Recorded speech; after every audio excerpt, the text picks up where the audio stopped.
हरी हरी नजर आती है, हरी हरी नजर आती है। नौकरी लगती है तो पूछो मत, कितना जोश होता, कितना जुनून होता है। पंख लग जाते हैं उनके, पंख। अपने मोहल्ले वाले के, पड़ोसियों को, रिश्तेदारों से, सबसे ठोक ठोक के बोलते हैं कि तेरे को मालूम मेरी जॉब लग गई है। अगर कोई 1.5 साल बाद भी मिले तो वो चाहे पूछे या ना पूछे, हम उसको जरूर बताते हैं कि तेरे को मालूम मेरी जॉब लग गई है। हम छोड़ते हैं क्या? चुन चुन के बताते हैं कि मेरी जॉब लग गई है, मेरी जॉब लग गई है। लेकिन जॉब की असली कहानी तो जब समझ में आता है जब नौकरी 5 साल की हो जाती है, नौकरी 10 साल की हो जाती है। मैं कहता कि नौकरी की अगर प्योर सच्चाई जानना है तो आप उनसे जाकर मिले जो अभी अभी सरकारी नौकरी से रिटायर हुए हैं, और उनसे जाके पूछें कि नौकरी कैसी लगी। सभी दीवाने नौकरी के, मैं भी था, लेकिन मेरी है कि लगी नहीं।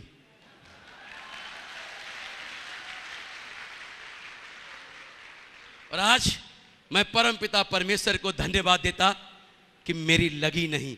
शायद लग जाती तो मेरे को भी गरूर हो जाता और इस बिजनेस को नहीं करता तो आज मैं आप लोगों के सामने भी नहीं होता। लेकिन दोस्तों, क्योंकि नौकरी हमने खुद अपने ही घरों में देखा है।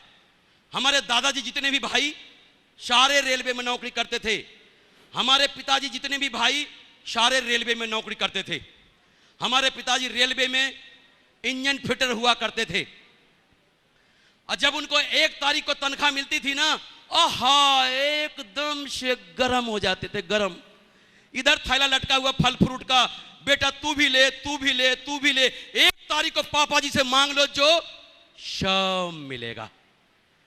मैंने अपने ही आंखों से पिताजी को 1 तारीख को एकदम से गर्म होते हुए देखा, लेकिन इन्हीं आंखों से 15 तारीख आते आते नरम होते हुए भी देखा।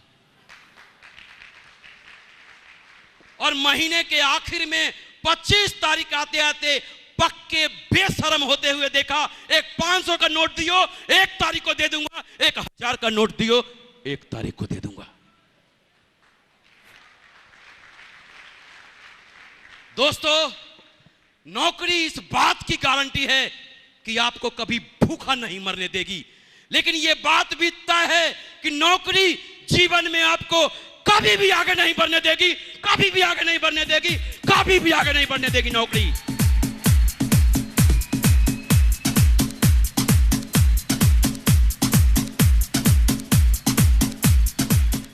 आज मुझे फक्र होता है इस बात का।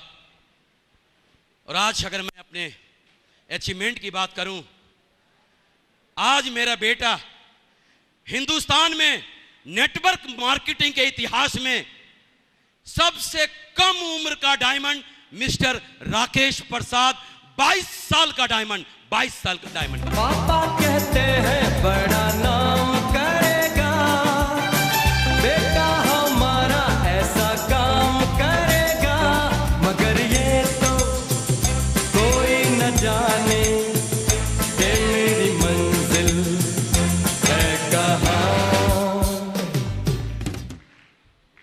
आज नेटवर्क मार्केटिंग के इतिहास में अभी तक कोई बाप बेटा डायमंड नहीं था।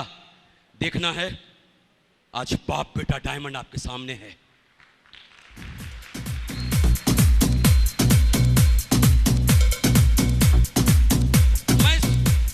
मैं सोचता था कि ये फंसने फंसाने का बिजनेस है। अगर ये फंसने फंसाने का बिजनेस होता तो राजीव चतुर्वेदी जी ने संजय जैन जी को फंसाया, 20 करोड़ से ज्यादा कमाया। संजय जैन जी ने ओम प्रकाश जी को फंसाया, 16 करोड़ से ज्यादा कमाया। ओम प्रकाश जी ने नरसिंह गिरेवाल जी को फंसाया, 8 करोड़ से ज्यादा कमाया। नरसिंह गिरेवाल जी ने माधव जी को फंसाया, माधव जी ने विजयपाल जी को फंसाया, विजयपाल जी ने जसवीर जी को फंसाया, जसवीर जी ने पता नहीं किस किस को फंसाया। और इन लोगों ने मिलकर मुझे फंसाया। अगर फंसने फंसाने से किसी के घर की गरीबी मिट जाए, किसी के घर में खुशियां आ जाए और आने वाली पीढ़ियां सुरक्षित हो जाए, तो मैं ऊपर वाले से दुआ करता कि दुनिया में हर आदमी को फंसना चाहिए, हर आदमी को फंसना चाहिए, हर आदमी को फंसना चाहिए।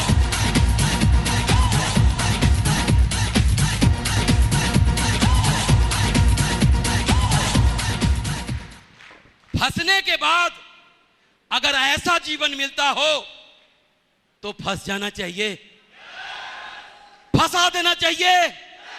और आज मैं उस आदमी को सैल्यूट करता जिसने मुझे फंसाया।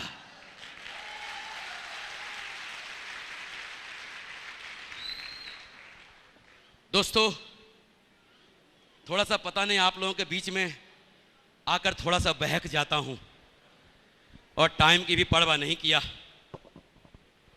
लेकिन आज मैं आपको आखिर में एक ही बात कहना चाहूंगा। आप जो देख रहे होंगे यहां पर कि ये जेंटलमैन बना हुआ ये व्यक्ति कितनी बड़ी बड़ी बात कर रहा है।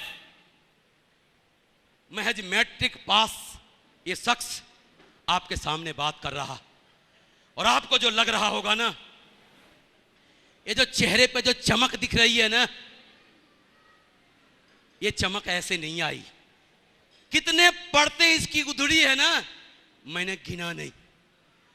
गर्मी को गर्मी नहीं देखा, बरसात को बरसात नहीं समझा, ठंड में सिकुड़ने से नहीं समझा, लेकिन आज ये जो पढ़ते हैं ना, ये आखिरी है, अब ये कभी नहीं निकलेगी। क्यों?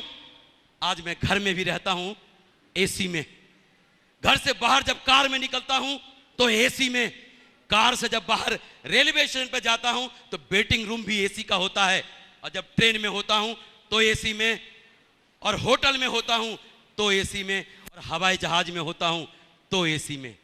अब सारा मौसम मुट्ठी में।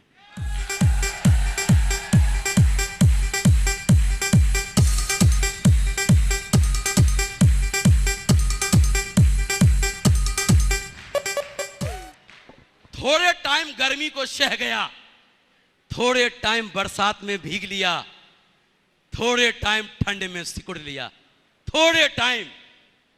और यही लोग सह नहीं पाते हैं, और जो सह जाते हैं वो निकल कर वहां से यहां आ जाते हैं।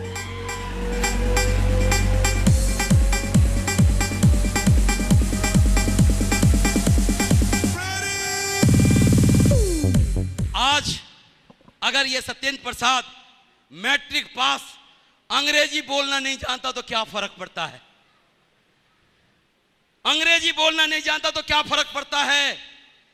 30,000 रुपया में 2 अंग्रेजी बोलने वाले को रख सकता हूं, एक लेफ्ट में और एक राइट में। इन्होंने अंग्रेजी में क्या बोला मेरे को हिंदी में समझाओ, और मैंने हिंदी में क्या बोला इनको अंग्रेजी में समझाओ।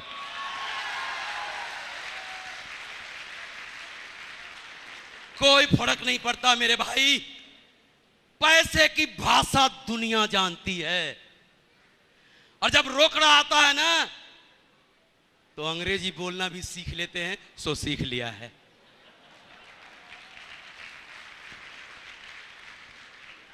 और दोस्तों, आखिर में अगर मैं टेस्टी मनी की बात करूं, आज मेरी उम्र 51 साल की है। अगर बाहर की दुनिया में होता ना तो 51 साल का व्यक्ति बूढ़ा नजर आता है, बूढ़ा। लेकिन थैंक्स सिक्योर लाइफ कम से कम 15 साल जवान कर दिया है मेरे को, 15 साल।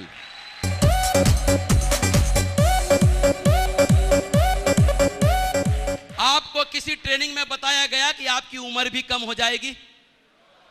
नहीं ना। पुराने हमारे मित्र बहुत सारे यहां बैठे हुए हैं। मैं 2.25 नंबर का बाइफोकल लेंस लगाता था, चश्मा लगाता था।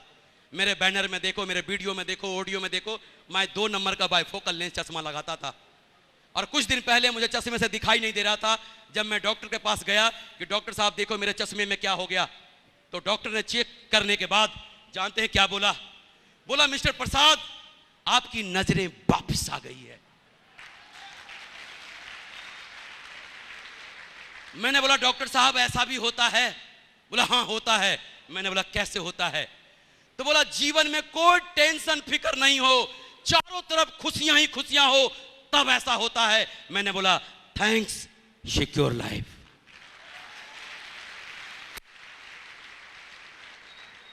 51 साल के उम्र में मुझे एक भी व्यक्ति बाहर की दुनिया में नहीं मिला जो मुझे बोला कि सत्येंद्र प्रसाद आपको मैं नौकरी लगवा दूंगा, आपको मैं अधिकारी बना दूंगा, आपको मैं डॉक्टर बना दूंगा, आपको मैं इंजीनियर बना दूंगा। एक भी नहीं मिला। लेकिन इस बिजनेस में मुझे एक शख्स मिला जब मुझे ठोक ठोक कर बोला कि सत्येंद्र प्रसाद आप विश्वास करो, मैं आपको डायमंड बना दूंगा। और उनकी बात को मान लिया और अपने जीवन में उतार लिया और आज आपके सामने हूं।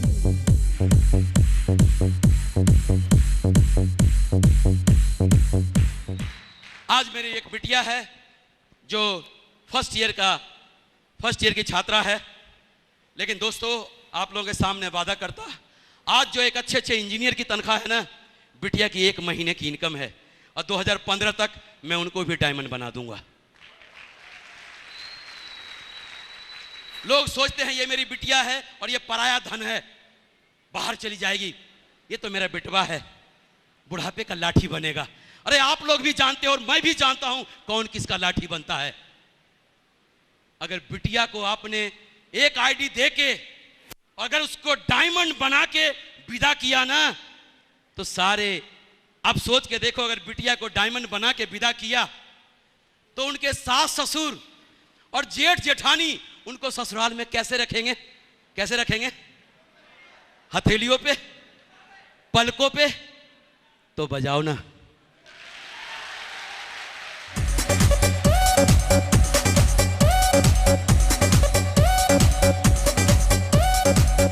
दोस्तों आप लोगों ने ढेर सारा प्यार और मान सम्मान दिया। और अगर मैं किसी का बड़ा भाई लगता हूं, अगर मेरे से कोई गलती हो गई हो, अगर किसी का मैं बड़ा भाई लगता हूं तो मेरे को बड़ा भाई समझकर माफ़ कर देना। अगर मैं किसी का छोटा भाई लगता हूं, छोटा हूं उम्र में, तो छोटा भाई समझकर माफ़ कर देना। अगर मैंने कुछ अच्छी बातें बोला है तो अपने जीवन में जरूर उतारना। और इन्हीं बातों के साथ आज मैं हमेशा इस बिजनेस की, अगर इस बिजनेस की, इसकी खूबसूरती के बारे में बात करूं, इस बिजनेस की दीवानगी और परवान की बात करूं, तो मैं एक ही शब्दों के साथ मैं अपनी बातों को खत्म करना चाहूंगा। और वो बातें यूं है, चांद सी महबूबा हो मेरी, कब ऐसा मैंने सोचा था। हाँ तुम बिल्कुल वैसी हो जैसा मैंने सोचा था। नमस्कार, जय हिंद एंड